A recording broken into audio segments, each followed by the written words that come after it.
Assalamu alaikum, welcome back to my YouTube channel, Worldly Affairs. I hope you all are doing good.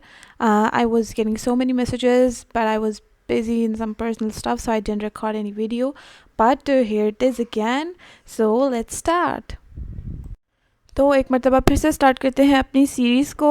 इससे पहले हम general science पढ़ रहे थे और जनरल साइंस में हमने साइक्लोन्स और tropical cyclones, middle attitude cyclones, earthquake, avalanche बहुत कुछ पढ़ा है। तो आज का हमारा जो टॉपिक है वो है टॉर्नेडोज़ के बारे में। अच्छा जी, तो टोर्नेडोज़ क्या होते हैं? टोर्नेडोज़ वायलेंटली रोटेटिंग किस्म के थंडरस्टॉर्म्स होते हैं। ये साइक्लोन की एक किस्म है। साइक्लोन भी रोटेटिंग थंडरस्टॉर्म है और टॉर्नेडो भी रोटेटिंग थंडरस्टॉर्म है, लेकिन इसको हम कैरेक्टराइज उससे डिफरेंट इसलिए करते हैं क्योंकि इसकी शेप डिफरेंट है। इसकी शेप जो है हमारे पास एक फनल टाइप है जो नीचे से बारीक और ऊपर जाते जाते बड़ी होती जाती है। इसमें तूफ़ान की स्पीड जो है, हवा की स्पीड 200 माइल्स पर आवर तक पहुंच सकती है और ये बहुत ज़्यादा डिवास्टेटिंग फिनोमेना है और बहुत इमेंस डैमेज और इवन लॉस ऑफ लाइफ जो है तो विद इन सेकेंड्स कर देता है। और इसके इम्पैक्ट से बचने के लिए सेफ्टी मेजर्स बहुत ज़्यादा ज़रूरी हैं।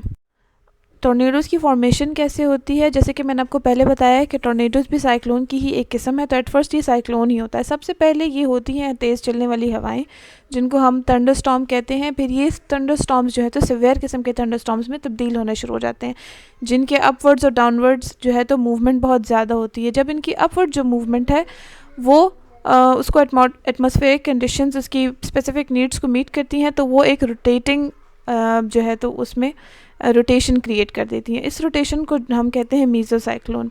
अब जैसे जैसे ये मीज़ोसाइक्लोन जो है तो मीज़ोसाइक्लोन को हवा का इनफ दबाव मिलता जाता है तो इसकी डायरेक्शन और हाइट को भी वो चेंज करती है। जो है तो हवा का जो दबाव होता है उसकी विंड की स्पीड को और डायरेक्शन को हाइट के साथ साथ चेंज करती रहती है। तो अब वो हवा हाइट के साथ साथ ऊपर की तरफ जाती है तो एक टिल्टेड ड्राफ्ट सा बना देती है।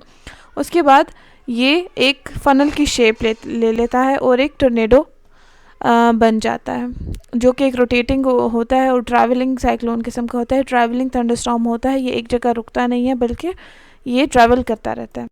टोर्नेडोज़ के कैरेक्टरिस्टिक्स में शामिल इसकी फ़नल शेप है, इसकी विंड स्पीड है, इसका जो रास्ता है, ये इसकी लंबाई है, इसकी ड्यूरेशन और इसका कलर है। तो इसको हम देखते हैं कि इसकी शेप जैसे कि हमें पता है एक फ़नल शेप होती है इसकी, जो नीचे से बारीक और ऊपर जाते जाते वाइड होती जाती है, नीचे से नैरो एंड देन जब जैसे वो ऊपर जाती रहती है वाइडर होती जाती है। ठीक है, इसमें विंड की स्पीड जो है तो उसको एस्ट्रोनॉमिस्ट्स ने जो है तो EF0 से लेकर EF5 तक उसकी क्लासिफिकेशन की है, जो कि ranges from weaker to the strongest. ठीक है, और इसके बाद है हमारे पास इसका पाथ और लेंथ। तो ये ज़्यादा से ज़्यादा 1 to 2 माइल्स, या इसको हम अगर किलोमीटर्स में कहें तो 1 to 3.5 किलोमीटर्स तक जा सकता है। और ड्यूरेशन इसकी फ्यू सेकंड्स तक होती है मोस्टली, लेकिन जो बहुत ज़्यादा स्ट्रॉन्गेस्ट होते हैं, जो स्ट्रॉन्गर होते हैं टोर्नेडोज़, वो 1 घंटे तक भी रह सकते हैं। ठीक है, और इसका कलर हमेशा ग्रे या वाइट हमें मिलता है, लेकिन डेब्रीज और जैसे जैसे अपने साथ ये आलूदगी को पिक करते रहते हैं तो ब्राउनिश कलर इनका चेंज होता रहता है। अच्छा, टोर्नेडोज़ की क्लासिफिकेशन विंड की स्पीड को मद्देनज़र रखकर की जाती है। विंड की स्पीड और उससे एस्टिमेटेड होने वाला जो डैमेज है उसको मद्देनज़र रख कर से क्लासिफिकेशन की जाती है, which ranges from F0 to F6 from the weaker to the strongest. जो सबसे कम है, जो F0 है, उसमें विंड की स्पीड हमें मेंशन की गई है 40 to 72 माइल्स पर आवर, और स्ट्रॉन्गेस्ट जाते जाते हो जाता है 261 to 318 माइल्स पर आवर। इस स्केल को हम कहते हैं इन्हांस्ड फीजिटा स्केल। टोर्नेडोज़ के इम्पैक्ट्स बहुत डेवास्टेटिंग होते हैं, इसके डैमेजेस बहुत ज़्यादा होते हैं। ये स्ट्रक्चरल डैमेज कॉज करता है, बिल्डिंग्स, घरों को जो है तो इंफ्रास्ट्रक्चर को डिस्ट्रॉय करता है, जिसके पीछे बाकी कुछ नहीं बचता। ये जब टोर्नेडो आता है, किसी जगह क्रिएट होता है, तो वो अपने साथ सब कुछ उड़ा कर ले जाता है। अच्छा, स्ट्रक्चरल के बाद जो है तो इससे इंजरीज़ भी बहुत ज़्यादा और इवन डेथ्स भी बहुत ज़्यादा होती हैं, क्योंकि जब भारी भरकम चीज़ों को वो उठा के ले जा सकता है तो इंसान तो उसके आगे कोई चीज़ ही नहीं है। ठीक है, और इंसानी ज़िंदगी को या टोर्नेडोज़ के दौरान बहुत सिग्निफिकेंट रिस्क्स होते हैं।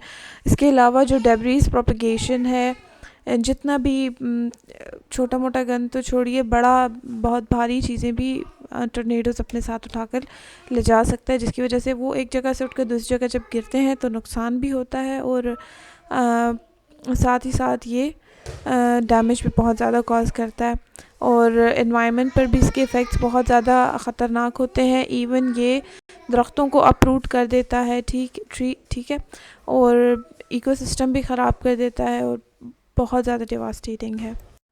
हालांकि टोर्नेडो एक बहुत अनप्रेडिक्टेबल और एक बहुत रैपिड डिस्ट्रक्टिव फिनोमेना है नेचर का, लेकिन इसके बारे में सेफ्टी मेजर्स का होना बहुत ज़्यादा ज़रूरी है। सबसे पहले तो टोर्नेडो वॉच का मतलब है कि टोर्नेडो के लिए फेवरेबल कंडीशंस डेवलप हो रही हैं, तो उस एरिया के लोगों को इस बारे में इन्फॉर्म करना बहुत ज़्यादा ज़रूरी है, और एक टोर्नेडो वार्निंग देना ज़रूरी है कि किसी रेडार ने अगर टोर्नेडो को डिटेक्ट कर लिया है उस एरिया में, तो इमीडिएटली लोगों को चाहिए कि वो शेल्टर सीख करें, क्योंकि इसके अलावा वो उस टाइम में कुछ कर नहीं सकते। ज़्यादा से ज़्यादा एक शेल्टर को ही सीख कर सकते हैं।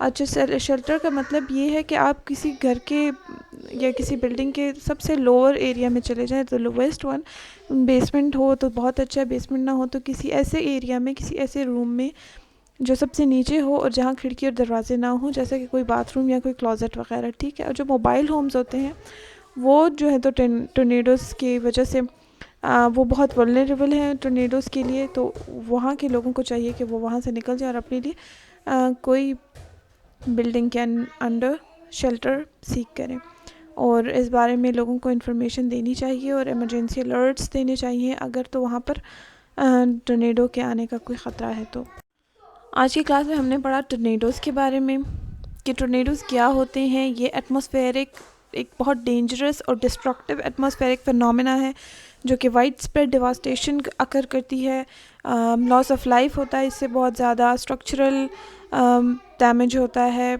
इकोसिस्टम को डैमेज होता है। इसकी हमने फॉर्मेशन के बारे में पढ़ा कि ये बनता कैसे है, इसके कैरेक्टरिस्टिक्स क्या हैं, इसकी क्लासिफिकेशन क्या है, और इससे बचने के लिए सेफ्टी मेजर्स क्या क्या लेने चाहिए।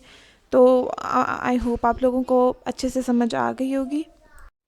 Thank you so much for watching the video. Please feel free to ask any questions and do like, share and subscribe for more educative content. Bye.